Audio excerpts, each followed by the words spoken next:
Iran in the 1960s and 70s was a land of stark contrasts. The Shah, Mohammad Reza Pahlavi, sat upon the peacock throne, a symbol of ancient Persian majesty. He envisioned a modern, industrialized Iran, a nation that could stand tall among world powers. His ambition was fueled by oil wealth, and he poured resources into grand projects, aiming to catapult Iran into the 20th century. Yet, beneath the veneer of progress, a current of discontent simmered. The Shah's reforms, while ambitious, often alienated the very people they aimed to uplift. His methods were forceful, his vision often clashing with the deep-rooted traditions of Iranian society. Religious leaders, feeling their authority undermined, watched with growing unease. The mosques, centers of spiritual and social life, became spaces where dissent found a voice. Among these dissenting voices, one would rise to challenge the Shah's very grip on power: Ayatollah Ruhollah Khomeini. Khomeini, a charismatic cleric exiled for his opposition to the Shah's reforms, became a symbol of resistance.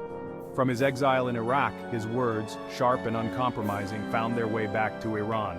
He denounced the Shah's secular policies, his close ties to the West, particularly the United States, which Khomeini viewed as a corrupting influence. Khomeini's message resonated with the disaffected, the devout, and those yearning for a return to traditional values. The stage was set for a confrontation, a clash between the Shah's vision of a modern Iran and the resurgent force of Islamic traditionalism embodied by Khomeini. The outcome of this struggle would not only determine the fate of Iran, but send shockwaves throughout the Middle East and the world.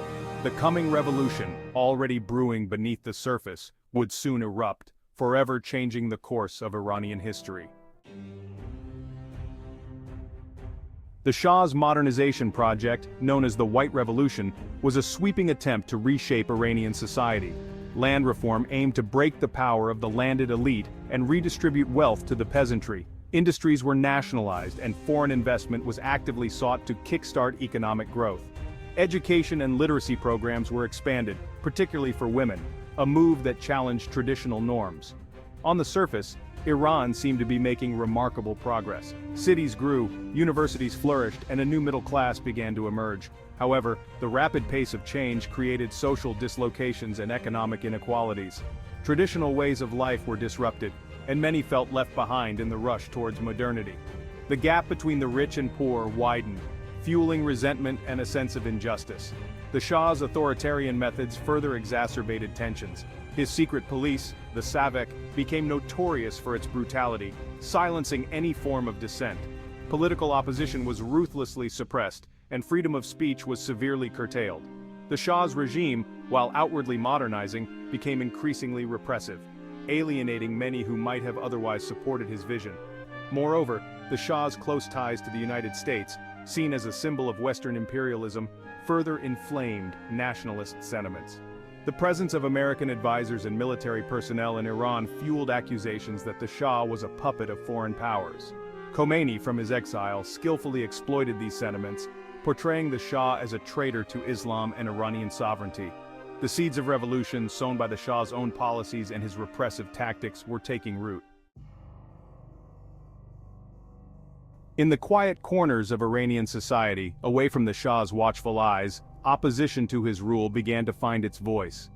Religious leaders, feeling their influence waning, provided a focal point for dissent. Mosques, traditionally spaces for prayer and spiritual guidance, became platforms for political sermons. Khomeini, even in exile, remained a powerful figure, his words smuggled into Iran and eagerly consumed by a growing number of followers.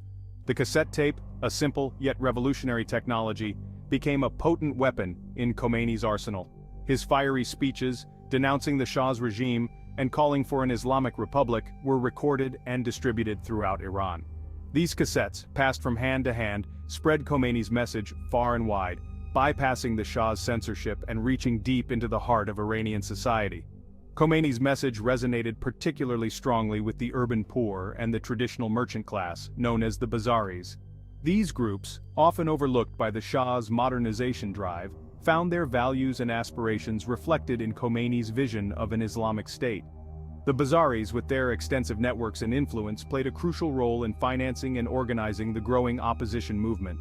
As the Shah's grip on power began to weaken, Khomeini's message of resistance grew louder and more insistent.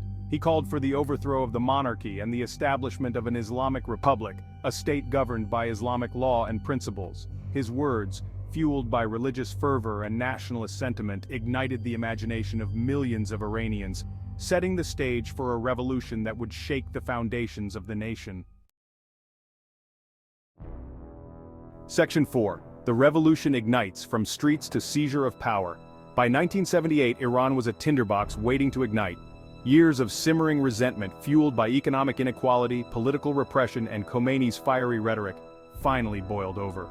The spark came in January 1978 when a government-sponsored article insulting Khomeini triggered mass protests in the holy city of Qom. The Shah's forces responded with brutal force, killing dozens of protesters and further inflaming public anger. The protests, initially sparked by religious grievances, quickly morphed into a wider movement against the Shah's rule. Students, workers, intellectuals, and even some members of the middle class joined the demonstrations, demanding an end to the monarchy and the establishment of an Islamic republic. The streets of Tehran and other major cities became battlegrounds as protesters clashed with the Shah's security forces. The Shah, caught off guard by the scale and intensity of the uprising, seemed paralyzed. His once feared security forces, demoralized and outmatched, struggled to contain the growing unrest. The economy, already reeling from the effects of the oil crisis, ground to a halt as strikes and protests crippled key industries. In January 1979, with the country on the brink of collapse, the Shah fled Iran, effectively ending 2,500 years of monarchy.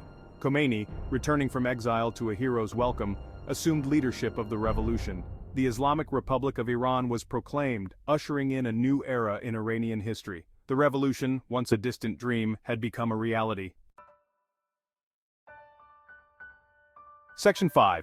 The Legacy of 1979, a nation transformed, a world watching.